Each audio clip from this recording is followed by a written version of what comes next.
Morning everyone, welcome to another video where this morning I'm heading south to visit family, and I thought I'd take you along with me because I'm calling at Caffeine Machine, the hill, which is in Stratford upon Avon, on the way down for a cup of coffee and a bit of a pit stop. But first of all I need to fill up with petrol before we head down on the M1 for quite a long journey.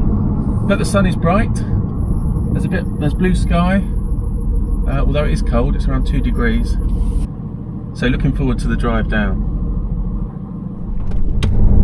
So as the title suggests, as well as a visit to the hill on the way down south, I'm also going to visit Brooklands, Mercedes Benz World and the Bowl, another Caffeine Machine on my return journey. So there's lots to show you on this video. That beeping of the sensors, they're very good at picking up things around the perimeter of the car and really helpful during parking. I forgot to turn them off, which is easily done by just pressing a button on the controls. No complicated touchscreen menus to delve into.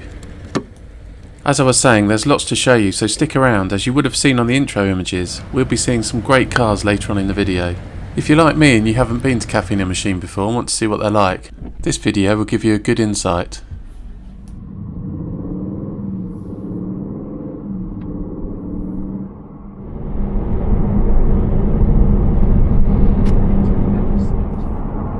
Right, back in the car, and now I'm on the M1 heading south. I've got about a 111-mile journey to Caffeine Machine, where we'll stop for a coffee and maybe a bite to eat. I've never been to Caffeine Machine before, so it'd be really interesting to see what that's like. And when I come back home, which will be in a couple of days' time, I'm also going to the other Caffeine Machine for a Best of British day, and that's at the Bowl Caffeine Machine. So that'd be good to film. I'll take you on that journey as well. Now I've just filled up with petrol, and this has got a 73-litre tank, which stands it quite well. The range for me has been about 350, moving upwards to 380 miles I can get per tank. But like any car, it's most economical when you're cruising on a motorway, where it doesn't have to propel the weight of the car compared to local sort of smaller roads. But I reckon on the motorway we'll probably see over 30 miles to the gallon, but I've zeroed all the counters, so I'll share that with you when we stop at Caffeine Machine, which will be in about 2 hours time. So I'll catch up with you closer to our arrival there.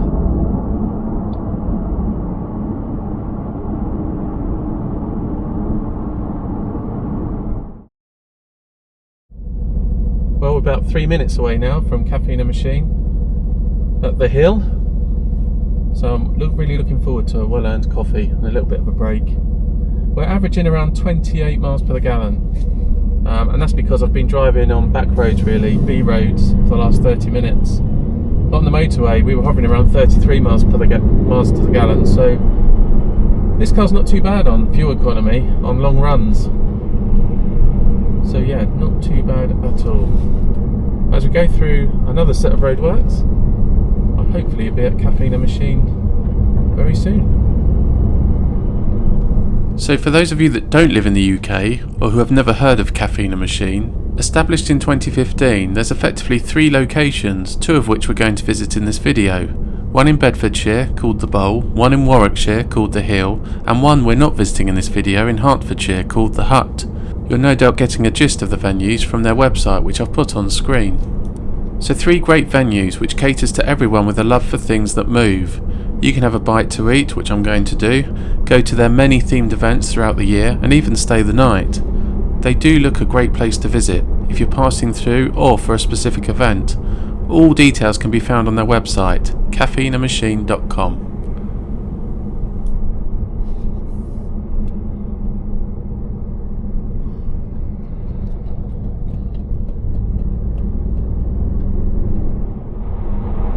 So here we are, just to the left, we're arriving at the hill. Time for a look around, a coffee and a bite to eat. Now I'm here on a weekday, so I'm not expecting much to be going on, but I'll show you around.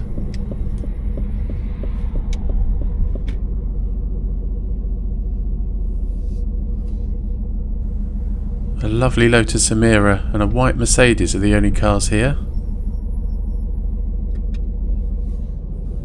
I'll just park up here next to the Lotus.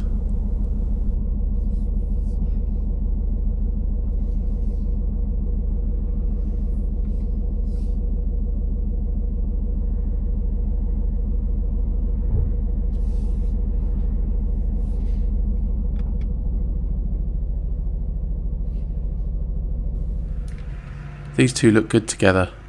This Lotus I think is in Cosmos Black, whilst mine is ceramic grey. Although depending on the light, the Vantage can look black sometimes. I do love it in this colour. Right, let's go and have a look around.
Well, that coffee and breakfast burger called Morning Glory was delicious. I would definitely recommend, and the staff in there were great, really friendly and welcoming.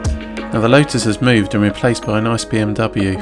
But let's go and take a look at that Ford Escort Cosworth in this glass display box over here. So this is a 1994 purple Ford Escort Cosworth. Now this particular car was featured in a Top Gear article in 2016 called Fast Ford Heroes. This is a 2-litre 4-cylinder engine car, and this and the Sierra Cosworth have become a bit of a motoring icon. They fetch a tidy sum at various auctions around the country. Anyhow, that was a lovely pit stop. I would definitely recommend paying this venue a visit. And there's the Lotus parked next to that bright mural. Great photo opportunity. Right, on with my journey. Next stop, family. And I'll catch you at Brooklands, the second venue of 4 we're going to visit on this video.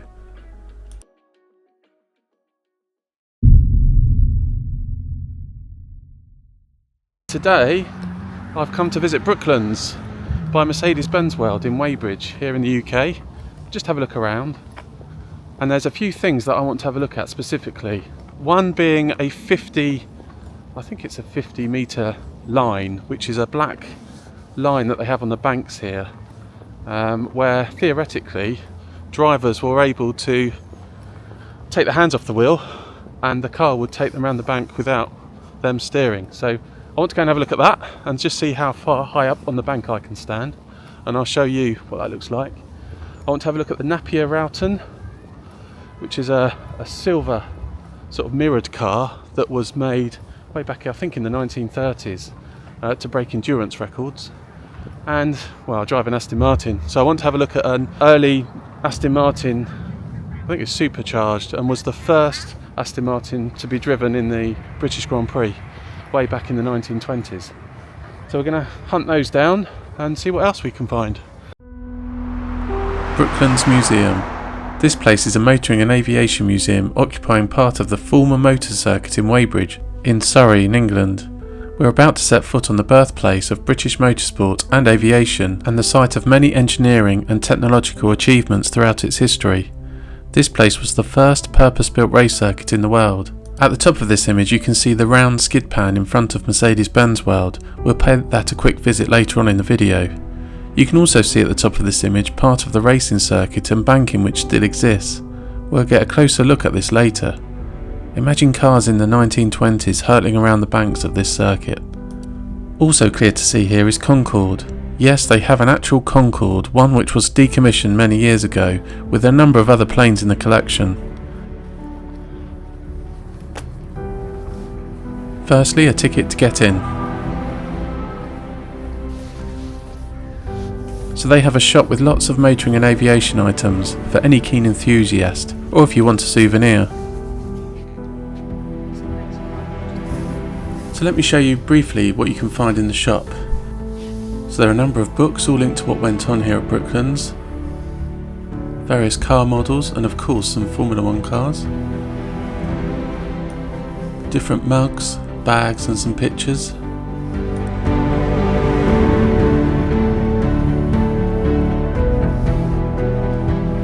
The pictures would look good in any garage.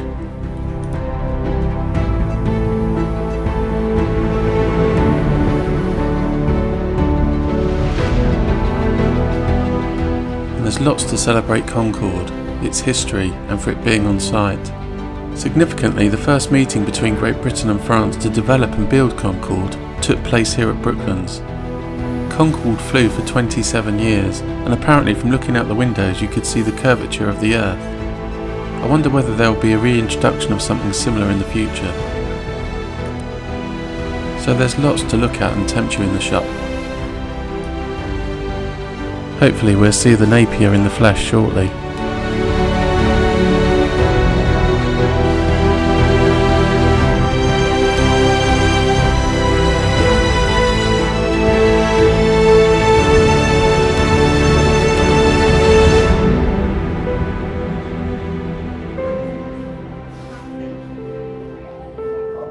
Now let's start taking a look around the different buildings that form part of this museum site, starting off with these garages.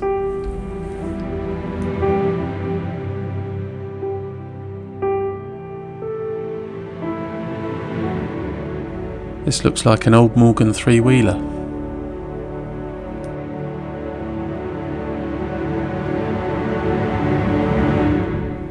Let's have a look through here. So the very first British Grand Prix was held here at Brooklands in August 1926, and this followed the successes of Henry Seagrave winning the 1923 French Grand Prix. The second Grand Prix was also held at Brooklands the following year, both orchestrated by the Royal Automobile Club known as the RAC, which still continues today.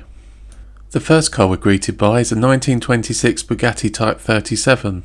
It was the Type 35 that was first produced in 1925 and dominated Grand Prix racing in the late 1920s. In 1926, Bugatti developed a smaller engine version, being this Type 37, which was popular with amateur drivers. I filmed quite a few Bugattis of this era whilst at the Classic Car Show at Birmingham, NEC, last year. If you haven't seen this video, it's well worth a view. I'll leave a link in the description below. Now I won't spend too long talking through all the exhibits, otherwise this would be a very long video. There is so much to see here, but I'll mention some highlights as we walk through.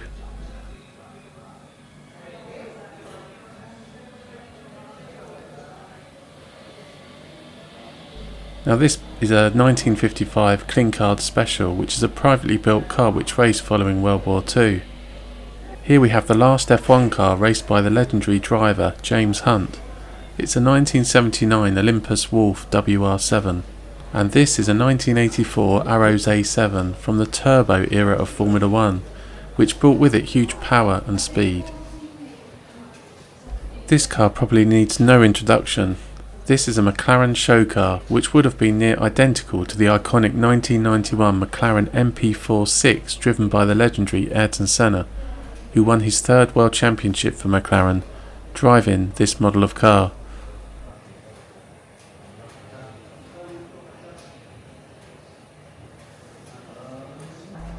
So we've seen some great cars already, but there's plenty more to see.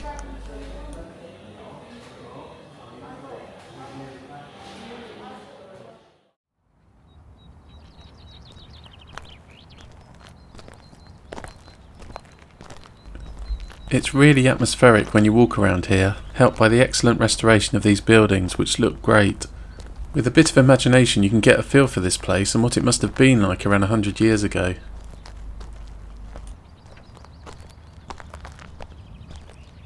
Okay, we'll take a look inside the Campbell shed, which was the Brooklands base for the world land speed record holder Malcolm Campbell until 1935. He used this shed as a road car showroom and where his race cars were prepared by leading engineers who also built John Cobb's Napier Rowton, which is hopefully on display in here, the car which I mentioned earlier.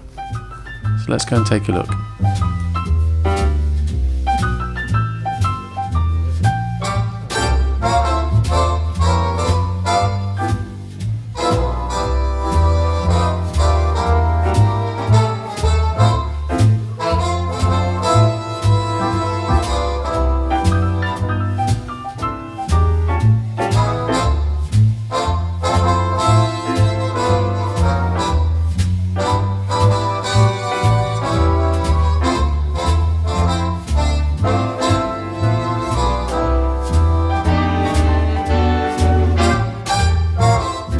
One of the cars to seek out if you come to Brooklands, the Napier Rowton.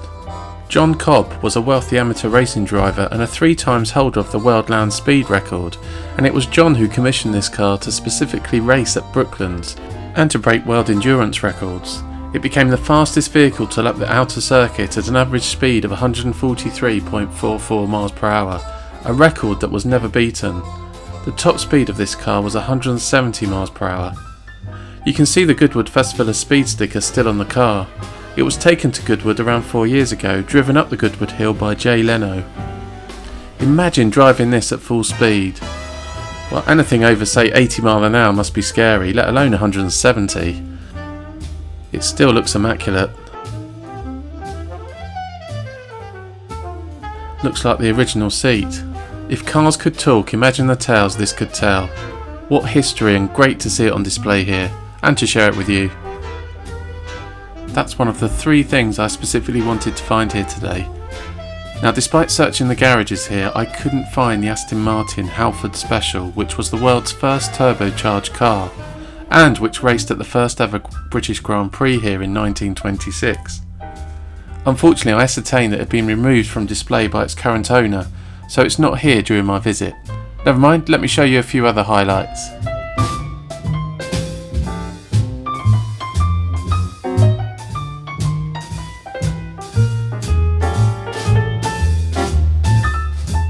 This huge blue car is a 1934 Barnetto Hassan Special and is the holder of the Class B Brooklands Outer Circuit lap record at 142.60 miles per hour. This was driven by Oliver Bertram in 1935. It has a huge 8-litre Bentley engine and it's the second fastest car at Brooklands. So 2 legends here side by side. And as you can see, this has also been to Goodwood. Before we move on, the last car I wanted to show you is this Bentley 4.5 litre. This very car was driven by one of the Bentley boys, Sir Henry Tim Birkin, who drove it in the first double 12 race in 1929. It raced at Brooklands again in June of that year and has been in the current family ownership since the late 1930s. It's great to get so close to it here and to show you. Okay, let's go and see the infamous banked part of the circuit, which still exists, and I'll show you how steep it looks up close.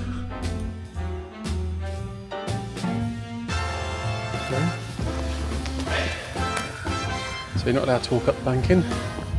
It's all partitioned off. I suppose it's all uneven and falling down.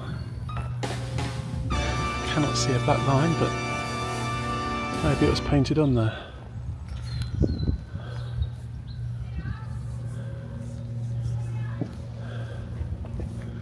That is quite steep. So unfortunately I'm unable to climb the banked part of the circuit to show you just how steep it is, as the camera doesn't really do it justice. You can see the banked part of what's left of one of the bank curves at the top of this picture. The circuit was opened in June 1907 and was designed to include this large banked oval circuit. The bank curves are 30 feet high. The track was built from reinforced concrete, which was not a good surface and needed continual repairs. Although you can't see it now, during the racing years there would have been a dotted black line, known as the 50-foot line, going around the curve. If drivers drove over that line, theoretically the driver could take their hands off the steering wheel and the car would follow the banked corners. Now I don't know about you, after looking at the cars we've seen today, I would not have the confidence to take my hands off any steering wheel. I wonder whether anyone actually did this in the day. Before we head over to Mercedes Benz World to see if we can find some Formula 1 cars they may have on display, Apparently there's some McLaren Sennas in this garage, so let's take a look. Also, here is the legendary Concorde. This one actually flew. You can buy tickets to go and take a look inside. So here we have the McLaren Senna GTR concept. This full-scale model was created for the 2019 Geneva Car Show. Its purpose was to showcase the cutting-edge design and to gauge interest in potential future customers. That white Senna next to it was a prototype. This prototype and concept car on display here at Brooklands form a crucial part of the McLaren automotive story, which builds on founder Bruce McLaren's dream of creating the best supercars in the world. Before the McLaren Senna GTR could go into production, it had to be tested, like any car. Now this white car was put through its paces on track, allowing the development team to monitor and improve its performance to ensure it delivered the ultimate driving experience. The Senna is the third addition to the McLaren Ultimate Series, joining the F1 and the P1, and of course now we have the most recent W1. 0 to 62 miles per hour for the McLaren Senna in 2.8 seconds, powered by a modified version of the McLaren 720S twin turbocharged V8 engine, which delivered about 789 horsepower and around 800 Nm of torque. And if those two Sennas weren't enough, they even have a Lego McLaren 720S on show, which needed 280,000 Lego bricks and took 250 working days to build. It weighs nearly 1.5 tons. There's so much on display here at Brooklands. I'm just going to show you a couple of minutes of highlights and then we're off to Mercedes Benz World.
So this is primarily a car channel, but I thought it would be worth showing you just some of the other exhibits you can see around Brooklands. And I didn't even include a bus museum they have, so if you're into buses, this is the place to come. Now you can walk from Brooklands Museum car park to Mercedes Benz World. It just takes 5 minutes to get to the entrance. And here we have a number of Mercedes SL63 cars, which I believe are used to demonstrate their abilities and various handling and driving skills around their track in front of this building. I do like the look of these SL63s, they look very sleek. These are a performance plug-in hybrid. The V8 engine and the electric motor combined produce 805 horsepower. It's all-wheel drive and has a 9-speed automatic gearbox.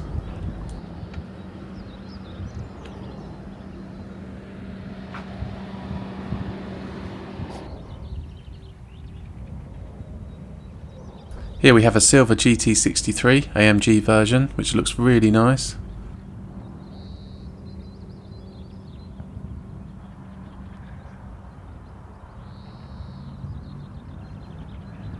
Nice quad exhaust. And it's got that slit in the rear bumper at the side, similar to the new Aston Martin Vantage. Both utilising the same bi-turbo V8 engine, although both with different configurations.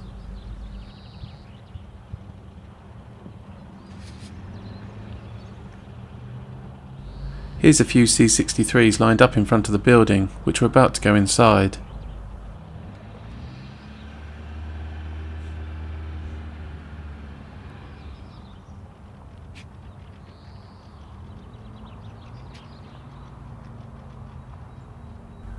There's this circular skid pan in front of us that you saw on video earlier on, and you can just about hear that V8 rumble of a demonstration car going around the circuit here.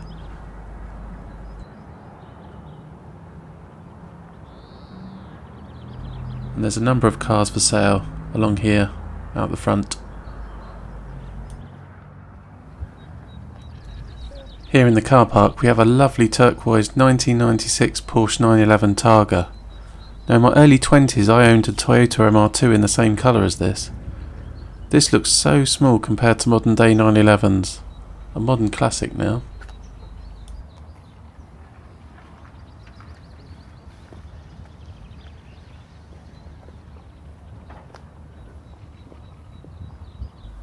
And here's a bright blue 2011 Jaguar XKR S. This has a 5-litre V8 engine. These still look good, and this number plate could quite easily go on an Aston Martin DB11. Right, let's go inside Mercedes Benz World.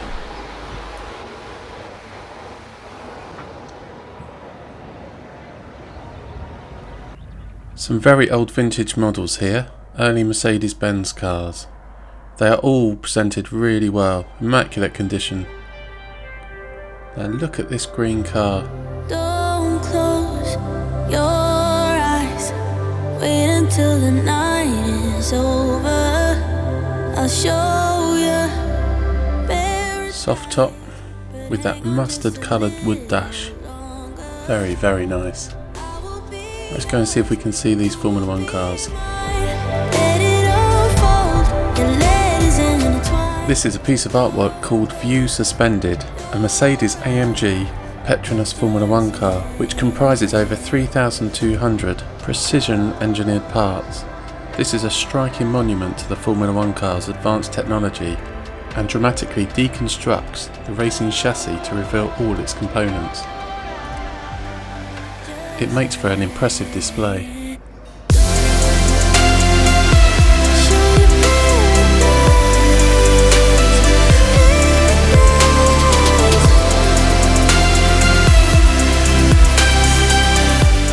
This is a Mercedes Benz C111, which was unveiled at the 1969 International Motor Show in Frankfurt. In the late 1960s, Mercedes went on an ambitious journey to redefine performance and aerodynamics, which resulted in this prototype. This car was not for mass production, but was a testbed for groundbreaking technologies. With its wedge-shaped silhouette, gull-wing doors and advanced engineering, this car became an icon of innovation. It had 280 horsepower, allowing it to reach 168 miles per hour or 270 kilometers per hour. The following year, Mercedes built a more powerful version, boasting 350 horsepower. The increased power pushed the car's performance to new heights, reinforcing its status as a true high-speed laboratory on wheels.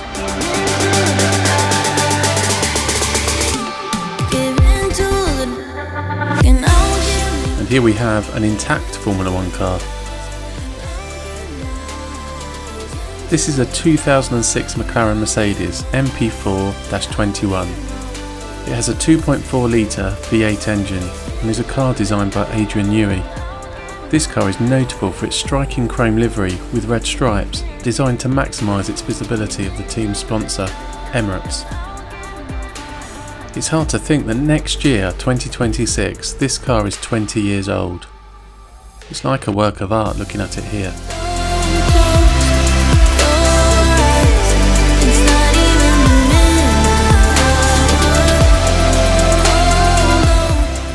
This is such a distinctive Formula One car.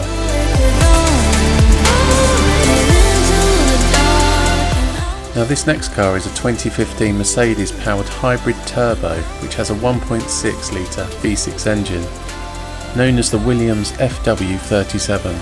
It had a power output of 950 horsepower. Looks really nice in this matte white with iconic Martini racing colours.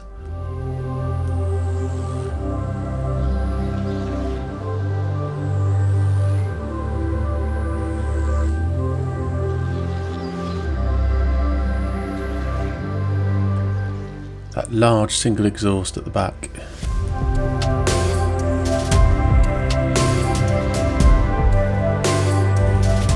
And of course this and the previous car we looked at don't have the protective halo around the cockpit to protect the driver, which was introduced on F1 cars in 2018. And here we have Lewis Hamilton's Formula One car, which featured this black livery for the 2020 season as a statement against racism and in support of diversity. The team retained the black livery for the 2021 season. The black W11 Formula One car earned 13 wins, 12 further podiums, 15 pole positions and 9 fastest laps from just 17 races, scoring 573 points and giving Mercedes-AMG Petronas Formula One team both the Drivers' and Constructors' Championship titles for the 7th time. And now we'll wait to see what Lewis can do in a Ferrari.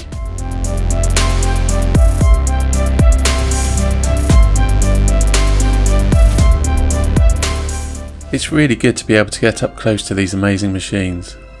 Before we go, there is just one more car I want to have a closer look at, linked to Sir Stirling Moss.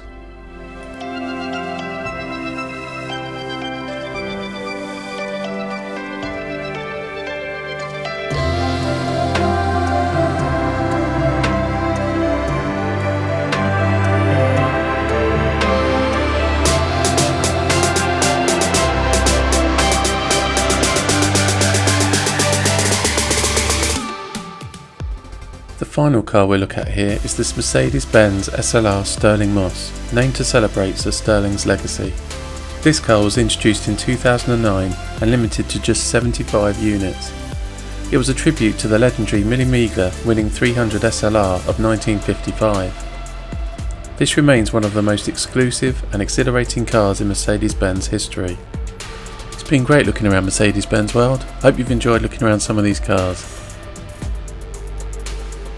Time to leave in my own car now, but I'll catch up with you again tomorrow when we head to Caffeine Machine, the bowl for our 4th and final venue that we're going to visit on this video.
Another great venue. Again, the coffee, food and staff are all great.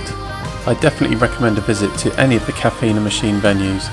Although I'm here relatively early, I'm sure these are packed during later hours in summer months. This is well worth a visit.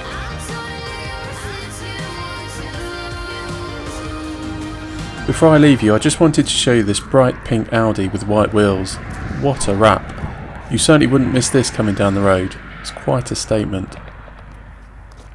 Anyhow, that concludes this video. Thanks so much for watching, especially if you've made it this far. If you like this video, please give it a thumbs up, and comments are always welcome. If you haven't already, please subscribe, as it really does help my channel. After all, it's still in its infancy. Thanks again, and I'll see you on the next one.